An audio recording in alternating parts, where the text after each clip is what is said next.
The next thing that changes a little bit is when we do ochos, we've now really got two types of ochos we can do.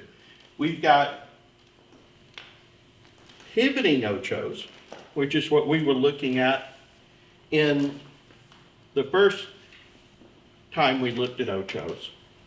Okay?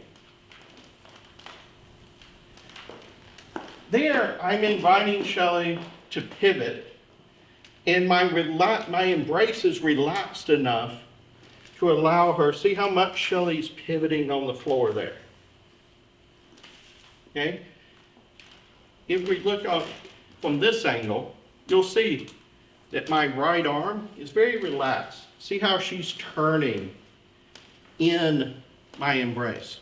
So when we take the embrace, we have a little more contact on this side, okay, than on this side. There. That's what gives us the shape to our embrace. So she's not straight on to me. She's just a little bit of an angle. So we've still got contact here, but there's slightly more pressure on my right side, her left side. Now, when we do these ochos, the pivoting ochos, that is actually going to flip. We call it rolling.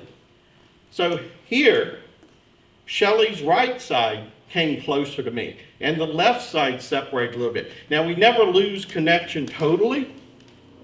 There, she's rolling. I feel her right side, her left side, her right side, her left side. So she's rolling on my chest in order to do those pivots. Now this works really well. This is fine. And it works nicely in slower, more melodic music. When we get to faster music, or if the leaders, and some leaders do this, hold the followers a little tight. They really don't have room to move very much in the embrace. That makes those pivoting ochos fairly uncomfortable. Then what we can do is called walking ochos. Notice how I didn't invite any pivot. My upper body didn't turn at all.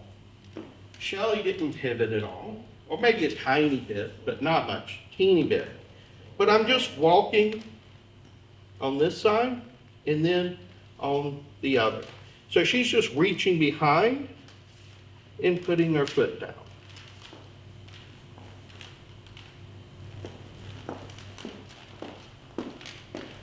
Actually, if it's more rhythmic music, this works really well because then we can actually step on every single beat of the music. Whereas with the pivoting ochos, because we're asking her to pivot so much, we kind of want to step on a beat, pivot on a beat, step on a beat, pivot on a beat. Here, we can actually step, beat, beat, beat, beat. Because it's really feels a lot like walking. I'm just walking at a slight diagonal around her. Now what we want to be really conscious of is not to be turning here. A lot of times when people try to start doing walking ochos, they're actually still doing the pivoting ochos. They're doing this. And it feels terrible. It's We're laughing, but it's natural, it happens, and we always have to say, no, don't move the upper body. The upper body here, if I were to demonstrate without Shelley here, boom. See, the upper body's not turning. I'm coming this way. It's not turning. So, and she's not right. turning her upper body either. She's not trying. Really more so from here down. Well, here down. Right? My back. This way. Yeah. So she's really reaching her legs behind and not lifting. That's right.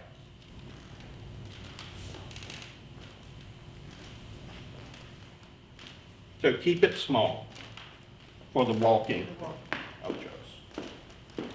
But we reach. So don't suddenly shorten your steps. We do reach with our legs, so lengthen. The next thing, and this goes with the pivoting as well, and the tightness of the embrace. I'd say it's actually okay to have an embrace that doesn't move a lot, but we just need to be conscious of that and not ask her to do things that require her to be pivoting. I think that's where it becomes uncomfortable, is when guys hold so tight, but yet they're doing things where they're wanting the followers to pivot. Right, actually, that starts to feel like you're actually manipulating the pivot. Mhm.